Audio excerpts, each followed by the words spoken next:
You had mentioned the Gulf.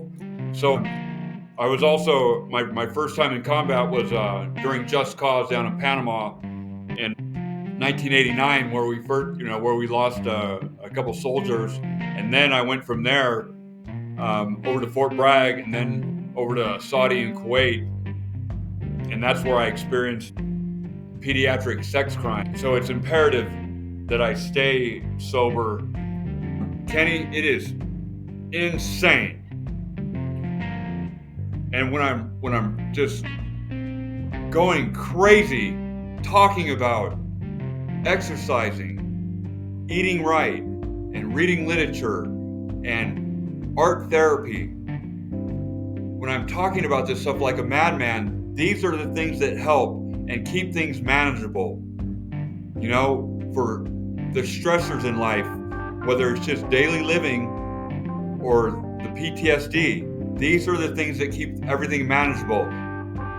The Patina'd Podcast is about the earned wisdom found in pain. It's about chasing failure, catching it, and using that as an opportunity. It's about scar tissue and sinew. It's about stretch marks and dented fenders and refusing to hide them. It's about pushing our insecurities and shame to the forefront instead of behind us. Instead of seeing rust as something that compromises a structure's integrity, we choose to see it as the grit that builds character. This is the Patina'd Podcast. It's so exciting to see where you came from and to see you now. I'm such a lunatic for exercise and its therapeutic values. Especially, we don't talk about self-care enough in recovery, and it seems to be like some strange topic that no one talks about enough. And to know you like from the beginning and to see where you are now, I've just about lost my mind. To see you out there running and burning the miles, and to see how fit you are, it just makes my heart sing and fills me with so much incredible hope and joy. I can't say enough, Kenny. Yeah, man. Well, I really appreciate that feedback. Yeah, the running journey started relatively recently. That was like maybe 2 years ago. Wow. My son's 9. So for probably a little over 10 years was when the physical health journey for me started. Here in January, we'll have 17 years of sobriety. And so that's kind of where you and I connect, is that very early. You knew me at the early stages of my sobriety, man. I was 130 going into rehab. And then, the meth diet really helped with that. And then I went into rehab, left rehab, and went from, I wouldn't say I was addicted to food, but I was certainly using food as a dopamine enhancer. Yeah. And like, I didn't know how to eat. Growing up, I was relatively athletic, but I would still fluctuate, get a little bit heavy and get leaner. And then going into the military as an infantry guy, you're forced to exercise, so it keeps you moderately lean. And then getting out of the military, going on the meth diet, like I was still eating like a child. I didn't know how to eat, Yeah. And so by the time I got sober, I continued to eat like a child and just eat a lot more of it. And so yeah, I ballooned up to 250, and that's where you were kind of seeing me get bigger and bigger and bigger. And so it wasn't until I was maybe I was about 5 years sober, 6 years sober before I started really looking into the physical side of things. And it was something that, like you mentioned, and in the rooms and recovery in general is never mentioned. Like, hey, if you exercise, that can really help you with your depression. Like if you exercise, that can really help with the anxiety. If you eat appropriately, that can really help as well. Exactly. So there's no real discussion on that. So kind of discovering that a little over 10 years ago was a big thing for me. Yeah, it's really incredible, and that I really noticed it when I first got sober, how everyone kind of switches addictions in recovery. I really noticed it in NA. Everyone quits using drugs and then switches to mood altering eating. And again, no one's really talking about it. And it's cigarettes, coffee, and food. And I find it so disturbing and there's just not enough conversation about it, and it really freaks me out. And so it's kind of, I hate to say it, it's really my rhetoric. I talk about exercising, eating right, literature, and art therapy so much that people are probably so sick of me talking about it. But I just like to bring it to people's awareness, and especially not getting into relationships too early in recovery, and not getting a bunch of tattoos. Yep. Yeah, for sure. I think early in recovery, I avoided getting tattoos. It was a little bit later, and we'll talk about this here in a little bit, where I ended up getting one due to a meeting that you and I were both in, and I took that and actually ended up tattooing that on my skin. Oh, I And know which I don't one. regret it. Yeah, I I talk don't about it regret all it. the time. Yeah. Well, let me go ahead and do an intro here for you. Brian is a Gulf War combat veteran, an artist. He's thriving in his recovery of 16 years. And ultimately, Brian has a servant's heart. He's very much a servant and he's there for other people. So I guess I should explain on to the podcast how I know you and how we connected first. And so this would have been 2000. When did you end up joining Leaf's group? Was it around September 2008, Um, or 2007? well, that's funny you ask. I happen to know that date. That was near February 7th of 2007. Okay. Yeah, Yeah, I was kind of recounting this to my wife because she was asking me our history, because I said I'm excited to kind of do this podcast episode with you. I was like, I think Brian showed up either when I was in rehab or just after. Like, Brian showed up to group just after because the group kind of exploded really quickly. So it was really small initially. It was me, like three other guys. And there was another guy before Leaf took over the group, and then Leaf took over the group. I think it was like his first or second time running group where I pointed a finger at him and I blamed him for my soon impending death. But I'd been gone for a period of time, and I think group shifted to a Thursday. Correct me if I'm wrong. It might have been Thursdays. I That think groups was so. on Yeah, Thursdays. And I think that's when I first saw you at one of them. You were wearing a big old hat and drawing attention to yourself with a red dot on your forehead. And and and it was just this, like, who's this new guy? And the group just it blew up. The group got huge really quick. yeah, Um, I was there kind of witnessing you in this experience of your very early on attempting to get sober and getting sober, and how you were interacting with other people in the group, and how other people were reacting to you because you were an odd duck, man. Like, you were yeah, coming in and you had this presence about yourself, like, look at me, but if you say something wrong, I might hurt you. Like, you had this presence of danger about you. yeah, And then it kind of evolved eventually into this presence about you where it was like, don't mistake my kindness for weakness, but I'm going to overload you with kindness. That's where you kind of evolved early in your sobriety, like relatively quickly too. yeah, I looked up to you because of your presence, because of the way you carried yourself. And one of the things you would say often, and I've kind of taken this from you, was people would ask you, hey, how you doing today, Brian? And you say, blessed and overpaid. And I remember the first time I heard you say that, blessed and overpaid, I thought to myself, well, I know Brian's getting paid for travel time to come to this meeting, but like, how is he getting overpaid? And I remember Leaf laughed, and Leaf said, I don't think he's talking about a financial overpayment. I yeah, don't think that means financial. I'm like, this dude thinks on a different level. Like, the way you communicate is a little bit different. Your presentation and things is awesome. So I always looked up to you. But yeah, that's how we first got connected, man. That was, a little over 16 years ago.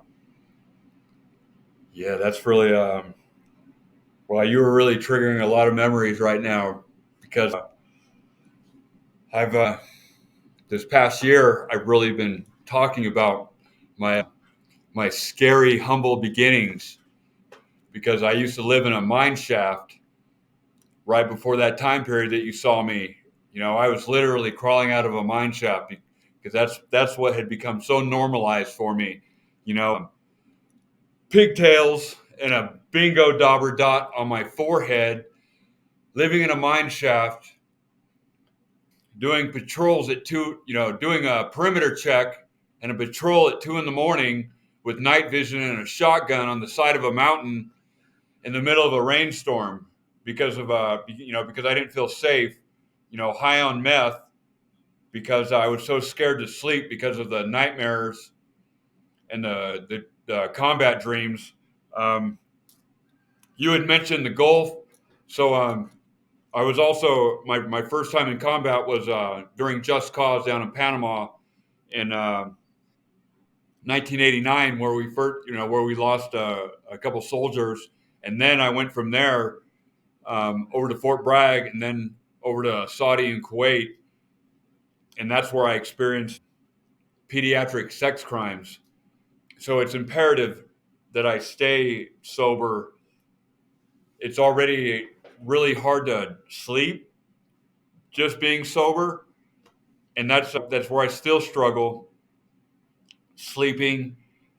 And so I'm constantly I've been in PTSD programs longer than I've been sober, as you know, and I still do them to this day. I just came out of an ACT program, and that same day that I finished, I went into one-on-one intensive therapy as I'm waiting to go into the next PTSD program. And even that, I'm so grateful that these programs are offered, because I'd be a fool not to take advantage of them. They just opened up a center for post-traumatic stress here at the VA hospital in Little Grand Junction, Colorado, in between Salt Lake City and Denver. I constantly feel overpaid. And that saying comes from Jimmy Chacon at the men's meeting up in Placerville, who has since passed away. And I like to think that we carry on that tradition. And you hit it, right on the head. It had nothing with monetary value. It's just a sense of finding that sense of peace and joy and gratitude that is just immeasurable. Still kind of being challenged with sleeping, dreams due to the effects of PTSD. What are some of the tools that are working for you in association with PTSD? So my friends and family here probably are so sick of me talking about this, okay? Like, that Verizon guy, and he's like, "Can you hear me now?" And he's got all those people behind him.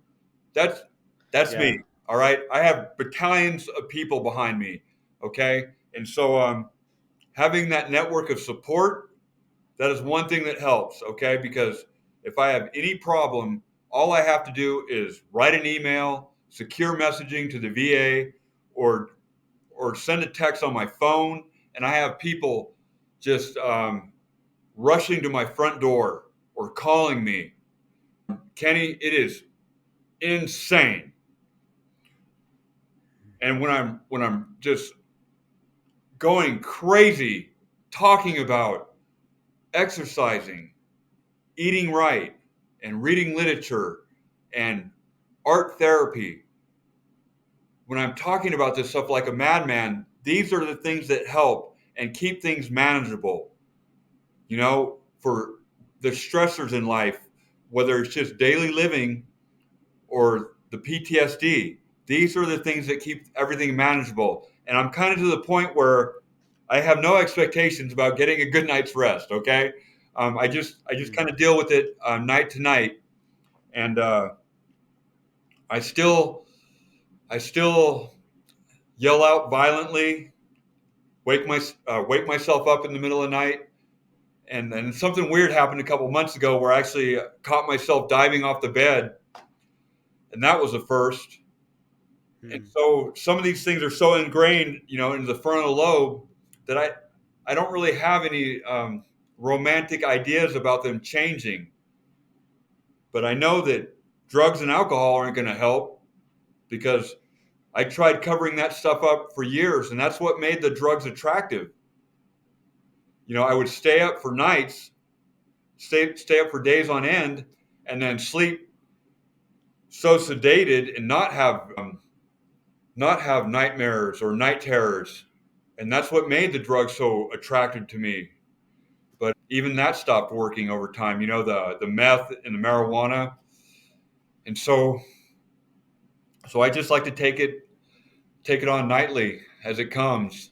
And so I don't like to take a lot of drugs from the VA to help me sleep, because I don't want to be in some strange state throughout the day feeling all sedated, because that's what the drugs kind of do.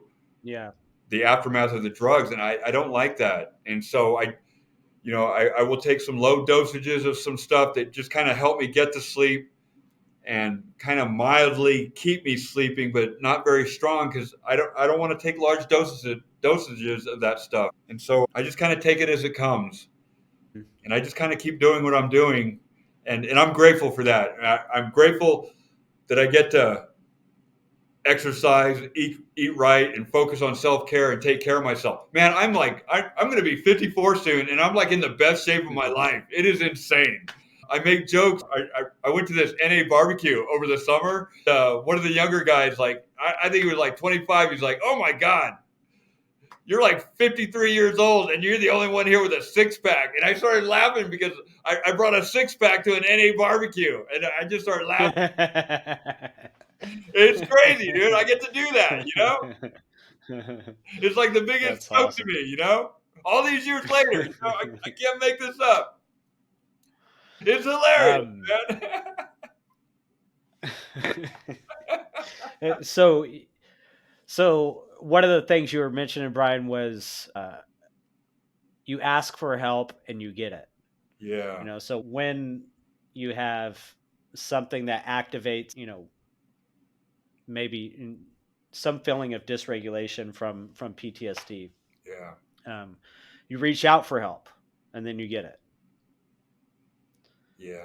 Yeah, I think that's huge. There's a lot of I don't know if cliche is the right word here, but there's a lot of, I'll say cliche for the lack of a better word right now, but there's a lot of cliches that are shared within the rooms. These things that are general principles that work for everybody, and one of them would be the 1,000-pound phone. And what makes it 1,000 pounds Yeah. is people resistant to asking for help. Yeah. Is really what it is. There's an ego thing in there that causes people to be highly resistant to asking for help. So much so that even I believe that the subconscious keeps it from being a conscious choice. Because you'll hear for all the time, people will be like, I didn't even think about asking for help. Yeah. I forgot. I think there's something where the subconscious from this ego state is actually to help protect the ego, is actually keeping the conscious from thinking, oh, I should ask for help. Like Yeah. I think a lot of people, some people may be lying when they say didn't think of it, but I think a lot of people generally just don't think about asking for help. Yeah. But you've made this as a normal practice for yourself to where I'm struggling, I'm going to reach out. Yeah. Yeah. It's that's why I stay connected to the PTSD programs, and always make sure that I'm connected to a therapist, because you never know when something's going to pop up. Like when I woke up to diving off the bed. That's not something that can go unattended. Yeah. Seriously.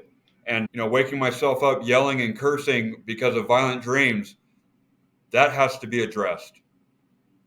And so I think it's very important to be connected to some type of support system at a professional level. Shooting meth for 10 years, that has to be addressed. That is not a normal state to be in. So down in Panama, being a medic, I had to do some horrible stuff as far as I'm going to put this lightly. I want to be really careful with some of this combat stuff as far as triggering other combat veterans. I had to do some really heavy graves registration type stuff. I've probably, man, God, I want to be really delicate with this. So I've been surrounded by a lot of death at a really young age. It's not normal, you know. It is not normal, and so I think it's very important to be connected to professionals.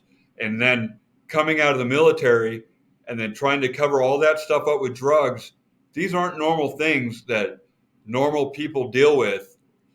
Normal people don't respond to issues like this that aren't even normal in the first place. And so I think it's imperative to be connected to any type of PTSD program that's available, or at least have a therapist or a doctor to be connected to check in with on a regular basis. I cannot express that enough. Get an appointment with the doctor. Get on the waiting list, especially if you're new in sobriety. I'm constantly waving that banner in recovery with people new in sobriety. You had mentioned exercise is one of the methods that you use for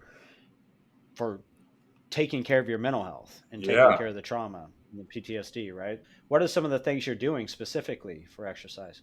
Well, I'm glad you asked. So, so it's really fun during the warmer months. I love to cross train with weights. I've gone from free weights to more of a Nautilus equipment because I'm old and I don't want to get caught under the weights anymore. And so I use Nautilus and then cross train with bicycling and then paddle boarding, during the warmer months. And then I just work running in, casual running in anymore. I used to be crazy about it and it was taking up too much of my time and energy. And so now I just do light maintenance running for my age. But most of my self care and health is just based on eating right. So I just do light training because now I see as I'm getting older and it looks like I'm going to live a while since I stopped using drugs and alcohol, which is kind of weird. I didn't see all that coming. I just try to go easy on my body, since now it seems more like a marathon instead of a sprint. Mm-hmm. Yeah. I just keep it light, you know. What are you doing in terms of, you said eating right? What does that look like for you? Oh, this is so fun. Okay, I could talk about this stuff forever. Okay, but I don't want to drive anyone crazy. So I just hit 1 year of eating the same meal. Yeah, I did. Well, I did something similar for about 7 months, but Okay. well, it wasn't the same meal. It was just meat for 7 months, but Okay. it's been a while since I've done that. Yeah. Nice. Yeah. Did So you so notice the what is the difference? one meal for you? Yeah. I mean, immediately it was a catalyst for me to kind of like I never so like I'm more of a low carb guy. Yeah. And when I first started my health journey, I didn't know how to eat. So what I knew was, um, uh, like fat is the enemy. Fat is really bad for you. So just try to eat no fat and try to eat as little calories as possible.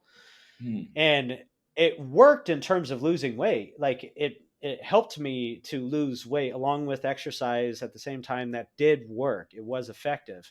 However, I was like pretty miserable. I was like hungry all the time. But then when I decided 1 year to try this carnivore diet and to eat nothing but meat, I decided I'm going to do it for a month. And then after a month, I'm like, well, the first 3 weeks were terrible, but this last week was not bad. Like the first 3 weeks, I was just craving nothing but sugar. I'm like, I want nothing but sugar. That's it. And then, I started like the last week. I was like, I was sleeping a little better. I felt like my workouts were improving, and so I'm like, okay, let's do this for another month. And then that month stretched into essentially 7. And then I made the mistake of having a salad one night with my ribeye, and then it was all over. I'm like, okay, now now I actually want to integrate other things now. Like Yeah. psychologically, I lost the leverage I had, and then Oh, now and so like once a year I'll do that. Anyway, so that is ultimately what got me into. I'm like, oh, you can actually eat fat, like, and I didn't Yeah. realize that. And I didn't realize that's actually healthy to eat fat. Wow. Okay. Yeah. Like, again, I had no idea. I didn't know. So in those 7 months, I'm doing a lot of research and making sure I'm not harming myself. I want to make sure I'm not hurting myself. And so then I start to learn about these other like low carb diets and stuff. So once I had that salad, I'm like, okay, well, let's try this low carb thing now. Let's see what happens. And then, and that's where I've been now for, I mean, 5 years, more than that. Yeah. Nice. Anyway, that's my story. But yeah, what about you? So I cook like a batch of, let's see, I throw in like a pound of ground turkey, ground chicken, ground bison, and then a couple pounds of like tofu, and do this meat mixture with some sauteed bell peppers and an onion.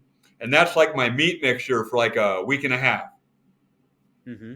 And then when I go to cook my nightly meal, I just throw in like a big old bale of like spinach, and then about a cup and a half of my meat mixture, and then a couple of eggs, and then a bunch of the liquid eggs, and then a little sprinkle of cheese, and then I just put it all in like a half a cup of oatmeal, and that's my nightly Mm-hmm. meal. And man, it's been working out really good for me. And so how's your energy been? How's your mental state, your psychology been? How's that been? I don't know. It seems like I'm just like a lunatic, like always. And yeah, it seems like my energy level's fine. I will like do like a protein shake off and on throughout the week, and then I'll have a healthy breakfast in the morning with like oatmeal, bananas, apples, and then to stave off hunger, I will use apples, and then I found out something called fog eating, and so I eat more Cheerios than a kindergartner. I will use Cheerios because it gives this illusion like you're eating a lot, and I'll put like golden raisins in it, and then like this keto mixture of like protein, nuts, and raisins mixed in it. With I think it has like sunflower seeds and some almonds and some soybeans, some soy nuts. Uh, yeah, so I just kind of eat light throughout the day and just kind of stave off hungering by just having little snacks throughout the day and sometimes some lunch meat with a piece of cheese rolled in it for that fat. And yeah, just little snacks like that. Let's see, I'll have peanut butter, and that's probably the only sugar in that and the Honey Nut Cheerios that I'll have. But I stay away from all the other sugar, maybe some honey, and yeah, that's about it. I don't do donuts or cake or pizza or any of that crazy stuff. I'm too old for that stuff. Yeah. Yeah, I'm ancient, man. Yeah. I can't be eating crazy like that. Yeah, I think it's wise, dude. Like it's smart to uh, take that stuff seriously. That's Yeah, it's good you're doing that. Yeah. yeah, it's wild. You get to a certain Um, age, I'm thinking about like, gosh, what interest rates and cholesterol levels. It's wild. how are those looking with all with the red meat? How's the cholesterol looking? It's looking fine, man. Fantastic, right? Everything's Like looking fine. I love red sobriety. meat's not the enemy. Go figure. Yeah, Yeah. Yeah. Okay, so this phrase that came up, or this tattoo, you said don't get tattoos early in sobriety, and I said I didn't. I think I was like, I want to say maybe 3 years sober before I got a tattoo, maybe 2 years, something like that. So I have this tattoo now, and I don't. My beads here are missing it, but it says it backwards. I don't know if you can read it. In my camera, I could see it because it's backwards. And yeah, so you see surrender, and then you see to win to here. win. And so let me quickly kind of cover the story behind that, and then I want to ask you your thoughts on this idea. So Leif Carlson, who I considered more my mentor Yeah, than a therapist or a counselor. Like I consider him to be a gift from God, and I think he was a gift from God for a lot of people. The reason why I say he was more of a mentor than anything, because he would do things that you shouldn't do because your licensure would be taken away.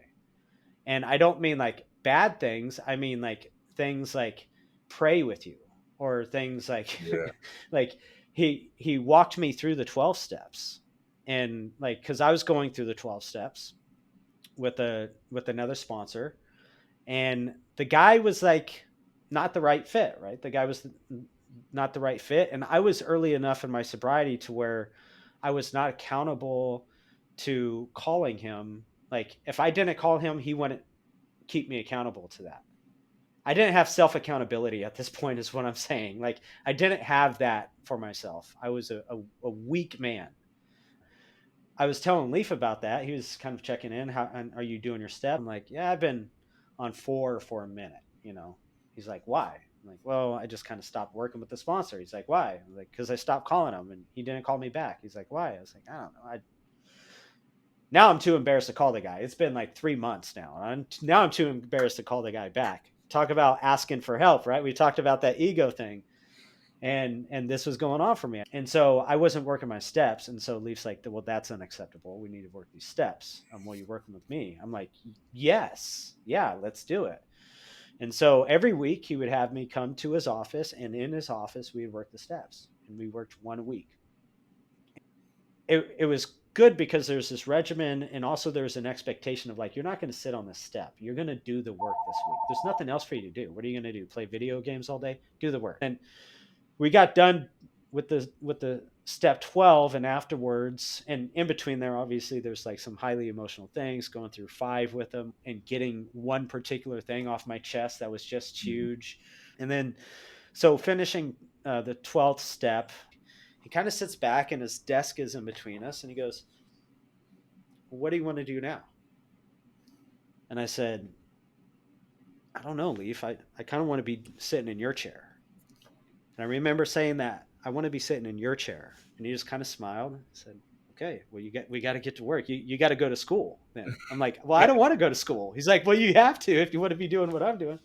But that was that kind of path for me where at that moment when he asked me this question, and then me verbalizing this thing that I wanted for myself out loud, it was like, this is real now. Now I want to help other people in a professional setting and try to do what he's doing, where he's really connecting with people that maybe other professionals would consider that unethical. Yeah. And so fast forward a little bit, and we're in this meeting, and Leaf has this ability to communicate with accountability, authenticity, be straightforward with people, to a group of combat veterans who normally would just dismiss them or be aggressive toward them. Like, don't talk to me, dude. You're not a veteran. You don't understand, right? This whole thing, machismo thing that these combat veterans we have, like, you don't understand, so you don't get input into my life. And Leaf had input in everybody's life. Like everybody respected his word. It was so unique to me for him to be able to call people out in the midst of group. Yeah. Like have a guy leave, like, you need to leave, get out of here, go, like that was just incredible. So I say that to preface this because we're in a group, it's a full group, and Leaf didn't always bring topics or themes. Usually the theme just kind of naturally derived from somebody's check-in, right? But today he had a topic, he had a theme, and he wanted to get across to a group of combat veterans. And correct me if my memory is shaky on this, but this is my memory of the experience. He wanted to get across to a group of combat veterans the idea of surrendering, that we need to surrender. And immediately there's like, for me, there's like images of the white flag, there's images of failure, there's images of like cowardice,ly falling and cowardice,ly giving up and quitting. Yeah, instant resistance. Sort of thing. Yes, yeah, and he got instant resistance, and he tries a different method. He tries communicating the same words but in a different strategy. And so and this is what therapists can do when they get resistance. They'll be like, okay, let me try to communicate the same thing but just in a different way. So he tries to communicate it in a different way, and it's not working.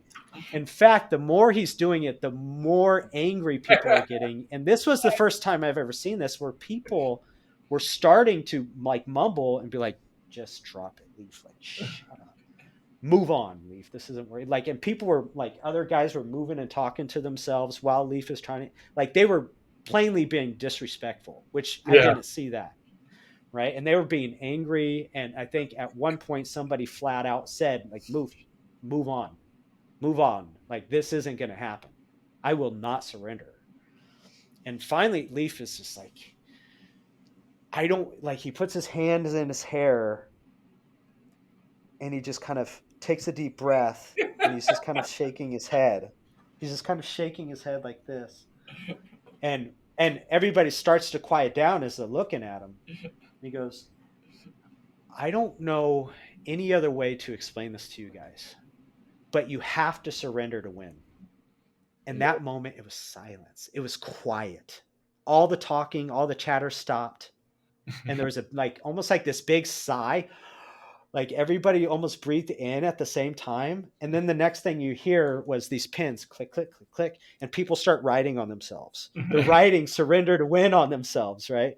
I I don't know think what that it was is me about. writing on myself. Yeah, me too. Like I grabbed a pen and I'm like, surrender to win. My And Sharpie. and and yeah, you're writing on yourself with a Sharpie. And so I don't know what it is with combat veterans and writing the notes on themselves, but anyway, there's a weird commonality there. But yeah, so like there's this experience, and it was as if when he said it, because he surrendered himself in that moment. Like when I reflect back on it, I remember when he put his head in his hands.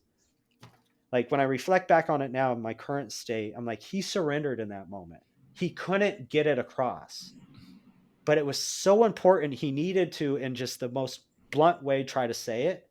He said, you need to surrender to win. And when he said it in that way, in that context, in that format, while he himself was also doing it, it was like it clicked for everybody. Yeah. It was just the most unique experience. So this is now like a theme for my practice. I have it put up on the wall in my practice in my office. Surrender to Wow. win. I have it tattooed on Amazing. myself. I think there might be people listening to this that are probably like, that doesn't make sense. Like to me, surrender to win. And it's obviously a paradox, and people might still be resistant to hear it, or maybe just haven't been in a situation to where they are suffering so bad that the only alternative, the only thing that they can do is surrender. Yeah. And I'm not sure. I think it seems like a lot of people that struggle with this idea of surrender to win are people either that haven't suffered enough, or they're people, I don't know, maybe just so trenched in with their feet so dug in where they're not willing to go there. Yeah. So I want to get your idea. What does surrender to win mean to you? For me, Kenny, it was giving up one thing, you know, just one thing, Hmm. and but but the idea of giving up that one thing seemed impossible. You know, Mm-hmm. all you got to do is give up one thing, and it just invites all this laughter and joy in, puts you in a position to just invite so much peace and serenity into your life. It's imperceivable. You can tell someone, that until you're blue in the face, but until they do it, it's incomprehensible until you experience it. Hmm. I mean, the whole idea of surrendering to a veteran. I mean, they're like, hell with that. But look at all the guys that are sober from our group. You know, there's only a few of them, and they're the only ones that will understand that whole concept of surrender to win. It's imperceivable, my friend. It's a singular experience for the individual. For me, it carries beyond the substance. Like that's where it started, right? That's where it started to surrender to the idea of being able to control this thing or try to somehow manage it and maintain a relationship with it in my life or whatever, right? Like this chemical compound and trying to maintain a relationship with it. and trying to get through whatever PTSD, TBI, normal life stressors, Yeah. flat tires without relying on a substance. That's one thing. But also it stretched out into so many other things where essentially I was trying to still maintain a relationship with an act or a behavior that continues to give me a negative outcome, Yeah. Interesting. and Good point. surrendering to that too. And Yeah. then also with faith, it for me in my faith walk, it does the same thing, where there's a constant reminder of, man, like I got to stop trying to like pretend I'm in control here. Yeah. I gotta like I gotta surrender this situation, because the more I try to act like I'm in control, this situation isn't getting any better for me. Yeah. So maybe I need to pray and surrender this thing. But yeah, tell me a little bit about your art, and how that, you've talked about that being a big thing for you, and your recovery journey and your mental health journey. I've always done artwork, but mostly it's been fueled by drugs. And so getting sober, and there's always been these mental blocks because of combat.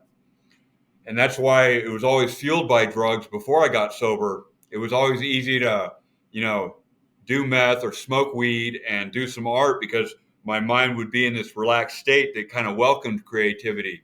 And so Mm-hmm. getting sober has been really challenging to be able to kind of relax my mind and get over some of these mental blocks. And so it's been getting easier and easier. And I've always stuck to just one form of art, and I think that's been more of the problem. And so the more I've been able to get sober, the more interested in other mediums that I've gotten. And so now it's been so insane, especially during COVID. I was able to teach myself how to sew, and so now God, it's you should see my garage. So now I have like this industrial sewing machine, and I help neighbors fix like their upholstery projects, whether it's like outdoor swings or whatever.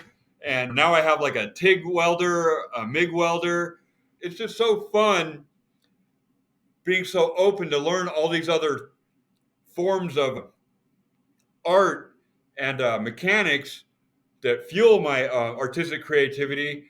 And I just feel like I'm only limited by my ideas of creativity because I'm working with wood, metals, all types of different tactiles.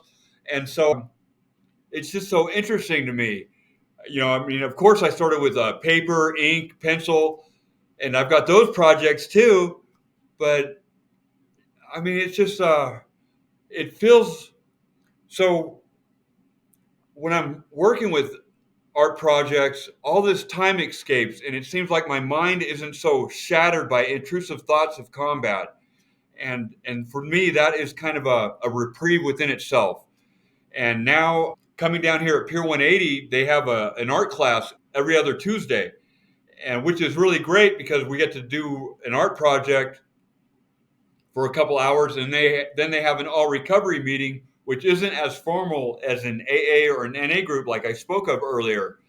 And people that come and join us can bring like their family members, and we have people that are just crawling out from under the bushes, that are homeless trying to Mm. get sober.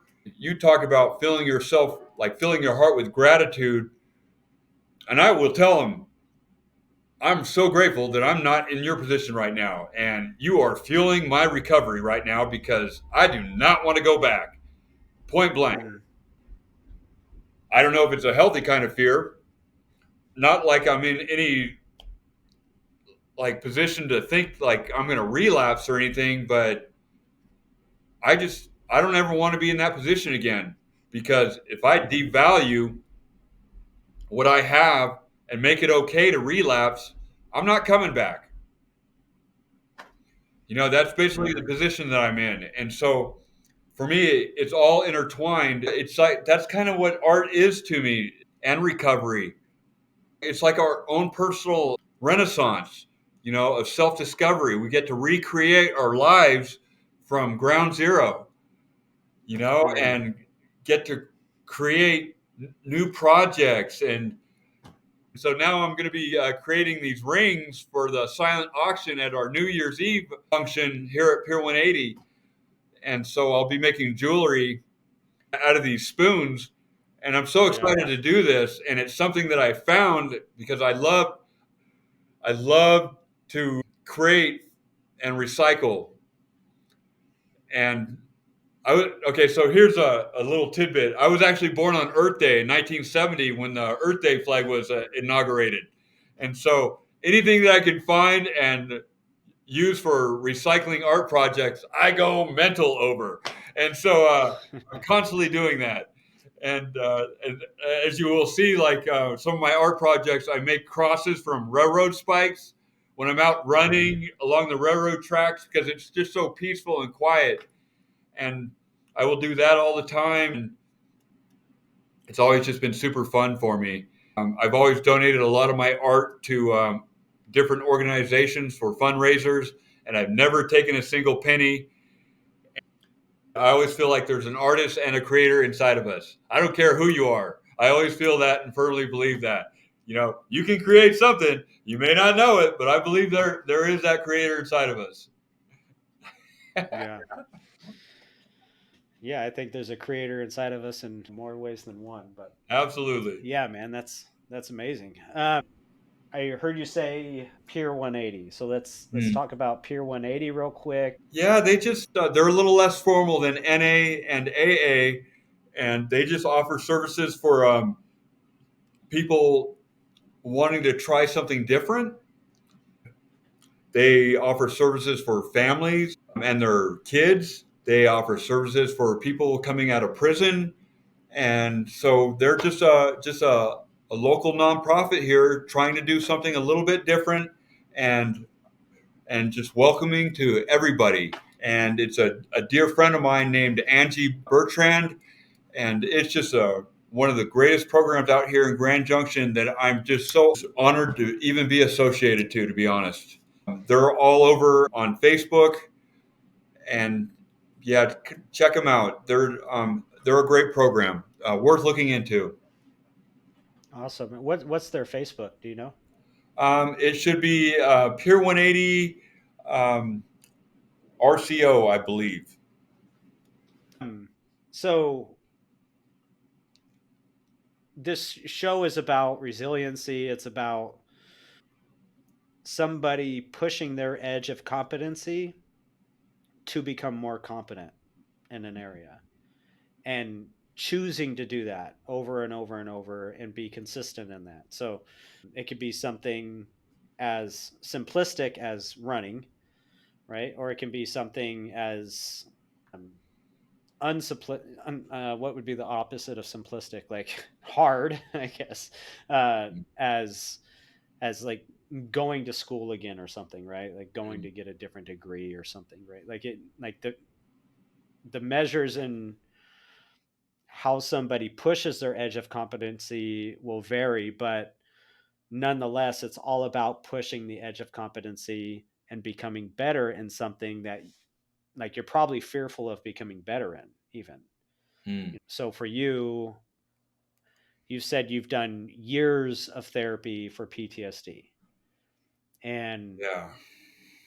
that's something where a lot of people won't do that. They'll do it once, right? Like maybe they'll say, yeah, it's bad enough. My wife is complaining enough. I'll go to this one therapy, sort of thing.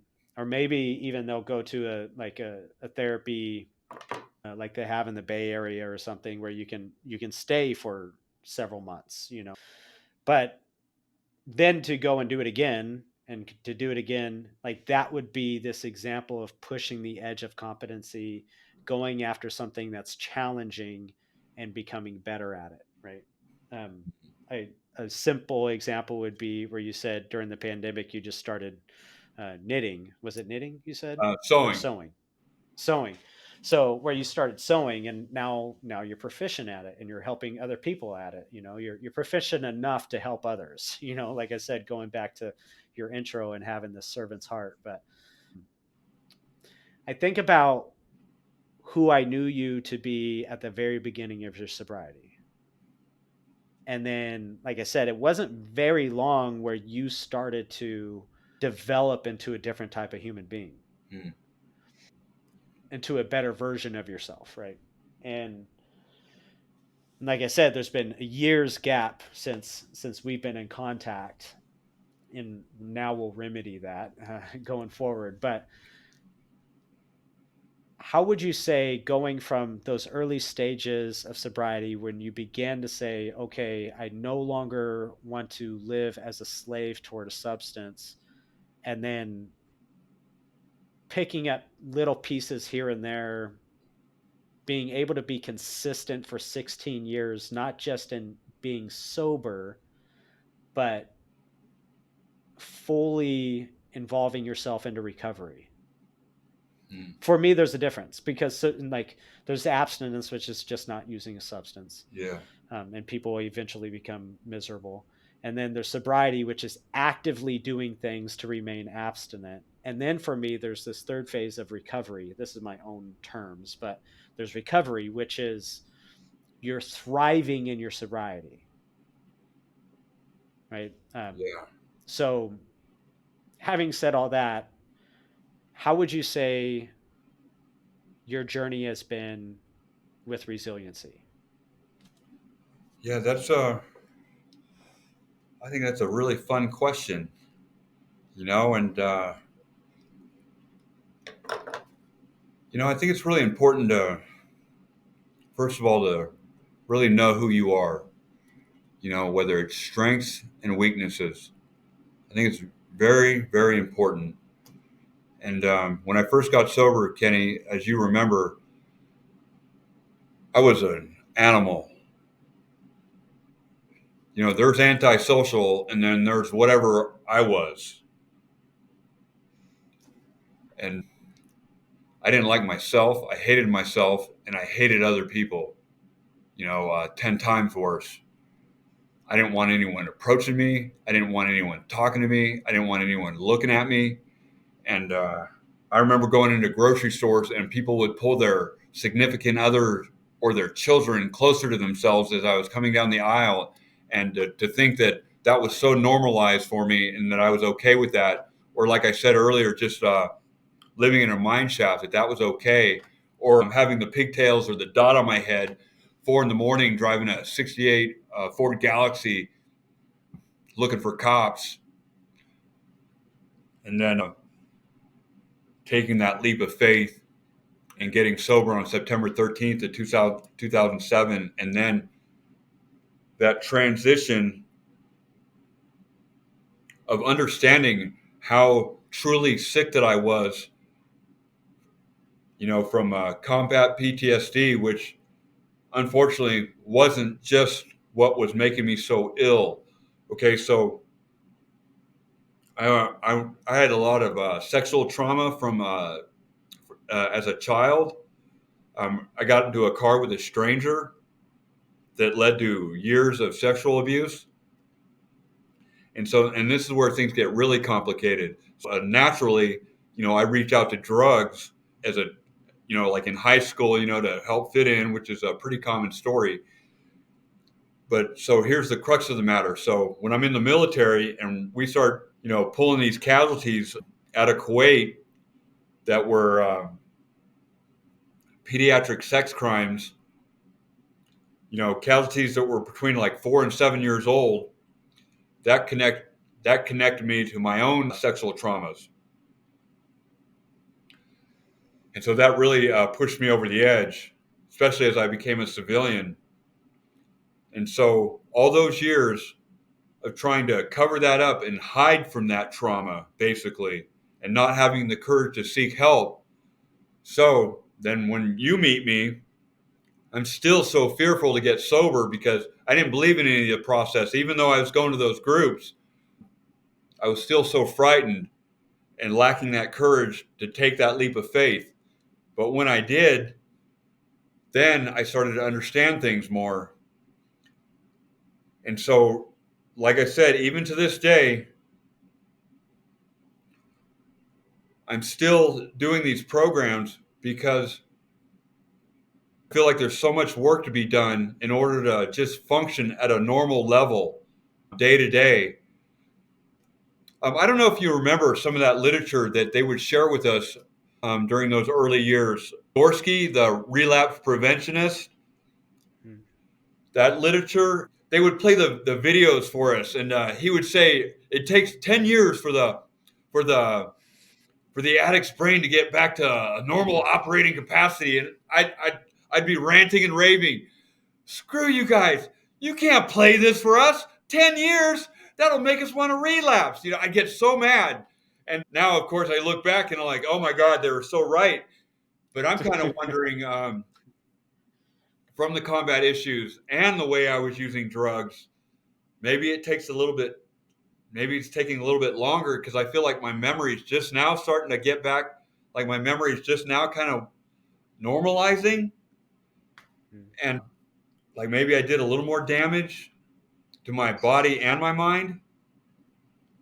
So I don't really think about resiliency that much. All I know is that I'm so focused on the objective and self-care, because these things that we experience in combat, like I already expressed, they are not normal, Kenny. And then especially with the childhood sexual trauma, to have them all intermixed with the combat, all this stuff is so far from normal. I don't even know how to define it. And I don't hide any of this stuff from the doctors. All those years that I was seeing doctors at the vet center before I got sobriety, I was never honest about anything about my using.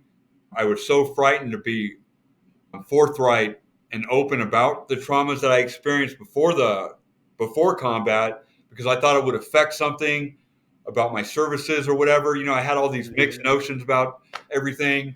And so, but it's not like that anymore. It's just 100% disclosure about everything. And so, and that's one of the beauties about being sober. It's just about having integrity. I feel like integrity that's mine. It's like the only thing I really truly have, and I won't compromise that for anything. Yeah, I know you said you don't think of resiliency often, but everything you just said is the definition of resiliency, right? Everything you just said. So thank you. That's beautiful. Well, I really appreciate you coming on and doing this, dude. We just needed to reconnect either way, but yeah, awesome, man. Anything else you felt like you wanted to share? No, Kenny, I think we covered everything, and it is an absolute honor to even be a part of this. You have no idea what it means to me, and it's so good to see you just living so healthy and thriving, and it just like I said before, it just makes my heart sing. It's so good to see you. Thanks, man. Thank you for listening to this episode of the Patina'd Podcast. There are other shows that emphasize resilience, but my intent is to normalize personal development through embracing challenge by interviewing the common man and woman, the person that you and I can relate to. If you are someone who wants to soak up the insights of normal people doing extraordinary things, please subscribe. If you know somebody who is overwhelmed by fear and complacency, please share this podcast with them. I'm your host, Kenny Hill, and I run a private practice near Sacramento, California called Recovery Hill. My website is in the description tab along with my social media links. The intro music was 2 in the Back, performed by Sunday at Slim's on Blue Dot Sessions.